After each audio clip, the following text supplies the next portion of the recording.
ಮನೆಯಲ್ಲಿ ಚಿನ್ನ ಇದ್ರೆ ಆಪತ್ಕಾಲಕ್ಕೆ ನೆರವಾಗುತ್ತೆ. ಕಷ್ಟಕಾಲದಲ್ಲಿ ಚಿನ್ನವನ್ನ ಅಡವಿಟ್ಟು ಹಣ ಪಡಿತಾರೆ. ಆದರೆ ಇಲ್ಲೊಬ್ಬ ಐನಾತಿ ಮಾರುಕಟ್ಟೆಗಿಂತ ಹೆಚ್ಚಿನ ಬೆಲೆಗೆ ಚಿನ್ನ ಖರೀದಿ ಮಾಡ್ತೇನೆಂದು ಜನರಿಗೆ ವಂಚಿಸಿದ್ದಾನೆ. ನೂರಾರು ಜನರಿಗೆ ಮೋಸ ಮಾಡಿರುವ ಪಾಪಿ ವಿರುದ್ಧ ಆಕ್ರೋಶ ಭುಗಿಲೆದ್ದಿದೆ.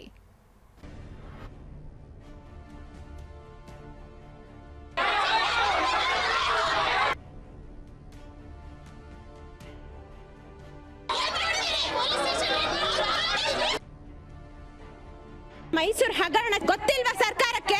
ಗೊತ್ತಿಲ್ವಾ ಕಮಿಷನರ್ ಮೇಡಮ್ಗೆ? ನನಗೆ ಥ್ರೆಟ್ನಿಂಗ್ ಮಾಡಿದ್ದಾನೆ, ನಿನ್ನನ್ನ ಎತ್ತು ಬಿಡ್ತೀನಿ ಅಂತ. ಎತ್ತ ನೋಡೋಣ ನೀನು. ಆಕ್ರೋಶ ಭುಗಿಲೆದ್ದಿದೆ, ರೋಷಾಗ್ನಿ ಹೊತ್ತಿದೆ. ಒಬ್ಬರಲ್ಲ ಇಬ್ಬರಲ್ಲ, ನೂರಾರು ಮಂದಿ ಕೆರಳಿದ್ದಾರೆ. ಯಾಕಂದ್ರೆ ಸಾಲ ಸೋಲ ಮಾಡಿ ಖರೀದಿಸಿದ್ದ ಬಂಗಾರವನ್ನೇ ಕ್ರಿಮಿ ಸ್ವಾಹ ಮಾಡಿದ್ದಾನೆ. ಅಡಮಾನದ ನೆಪದಲ್ಲಿ ಮೋಸ ಮಾಡಿದ ಪಾಪಿ ವಿರುದ್ಧ ಜನರೆಲ್ಲ ಈಗ ಪ್ರತಿಭಟನೆ ಹಾದಿ ತುಳಿದಿದ್ದಾರೆ.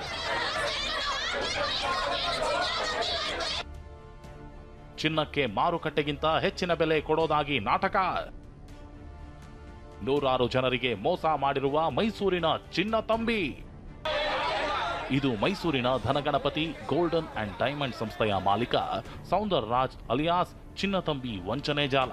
ಮೈಸೂರಿನ ಕುವೆಂಪು ನಗರ, ಸರಸ್ವತಿಪುರಂ ಸೇರಿದಂತೆ ನಗರದ ವಿವಿಧೆಡೆ ಬೇರೆ ಬೇರೆ ಹೆಸರಲ್ಲಿ ಬರೋಬ್ಬರಿ 5ಕ್ಕೂ ಹೆಚ್ಚು ಚಿನ್ನದ ಮಳಿಗೆಗಳನ್ನು ತೆರೆದು ದಂಧೆ ನಡೆಸುತ್ತಿದ್ದ ಸೌಂದರ್ ರಾಜ್ ಅಲಿಯಾಸ್ ಚಿನ್ನತಂಬಿಯ ಅಸಲಿ ಆಟಕ್ಕೆ ಕೊನೆಗೂ ಬ್ರೇಕ್ ಬಿದ್ದಿದೆ.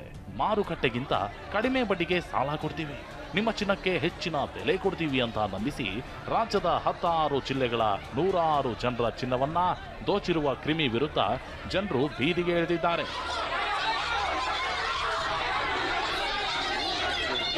ಈ ಚಿನ್ನತಂಬಿಯ ವಂಚನೆ ಸ್ಟೈಲೇ ಡಿಫರೆಂಟು. ಗ್ರಾಹಕರು ಚಿನ್ನ ತಂದ ತಕ್ಷಣ ಕ್ಷಣಾರ್ಧದಲ್ಲೇ ಕಣ್ಣೆದುರೇ ಕರಗಿಸ್ತಿದ್ದ. ಆಮೇಲೆ ಕರಗಿದ ಚಿನ್ನವನ್ನ ತೋರಿಸಿ ಇದು ಅಪರಂಜಿ ಚಿನ್ನ ಅಲ್ಲ, ಇದರಲ್ಲಿ ತೂಕ ಕಡಿಮೆ ಇದೆ, ಕ್ವಾಲಿಟಿ ಇಲ್ಲ ಎಂದು ಉಲ್ಟಾ ಗಿರಾಕಿಗಳನ್ನೇ ಹೆದರಿಸ್ತಿದ್ದ. ನಮ್ಮ ಮನೆಯವ್ರ ಒಳಗೋಗೋ ಅಷ್ಟರಲ್ಲಿ ಮೆಷಿನ್ ಒಳಗೆ ಗೋಲ್ಡ್ ಹಾಕಿದಾನ, ಬೇರೆ ಏನಾಕಿದಾನ ಅನ್ನೋದು ಗೊತ್ತಿಲ್ಲ. 1-2 ಸೆಕೆಂಡ್ ಅಲ್ಲೇ ಯಾಮರ್ಸ್ತಾರೆ ಸರ್ ಅವರು. ಪ್ಯೂರ್ 24 ಕ್ಯಾರೆಟ್ ಗೋಲ್ಡ್ ಸರ್ ನಮ್ದು.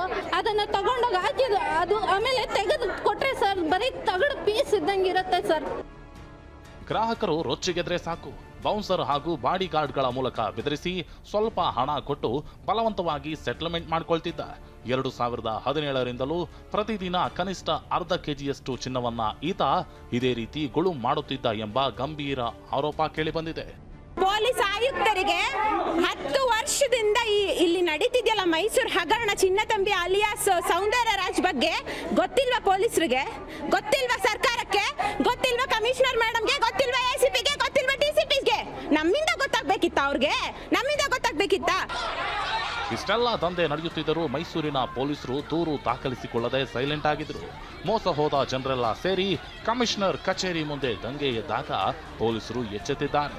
ದಾವಣಗೆರೆಯ ಮಹಾಂತೇಶನ್ನವರ ದೂರಿನ ಮೇರೆಗೆ ಕುವೆಂಪು ನಗರ ಠಾಣೆಯಲ್ಲಿ ದೂರು ದಾಖಲಾಗಿದೆ. ಸಿಸಿಬಿ ಪೊಲೀಸರು ಆರೋಪಿಯನ್ನ ಬಂಧಿಸಿದ್ದಾರೆ. ಮೈಸೂರು ಮಾತ್ರವಲ್ಲದೆ ಬೆಳಗಾವಿ, ಬೆಂಗಳೂರು ಸೇರಿದಂತೆ ಅನೇಕ ಜಿಲ್ಲೆಗಳ ಜನರಿಗೆ ಈತ ವಂಚನೆ ಮಾಡಿದ್ದಾನೆ. ಹೀಗಾಗಿ ಮೈಸೂರು ಸಿಸಿಬಿ ಪೊಲೀಸರು ವಂಚನೆಗೆ ಒಳಗಾದವರು ದೂರು ನೀಡುವಂತೆ ಮನವಿ ಮಾಡಿದ್ದಾರೆ. ಬಂಗಾರದ ಬೆಲೆ ಆಕಾಶಕ್ಕೇರಿದೆ. ಇಂತಹ ಹೊತ್ತಲ್ಲಿ ಚಿನ್ನದ ಹೆಸರಲ್ಲಿ ವೆರೈಟಿ ಆಫರ್ ಕೊಡುವ ಇಂತಹ ಚೋರರಿಂದ ಹುಷಾರಾಗಿರಿ. ರಾಮ್, TV9 ಮೈಸೂರು.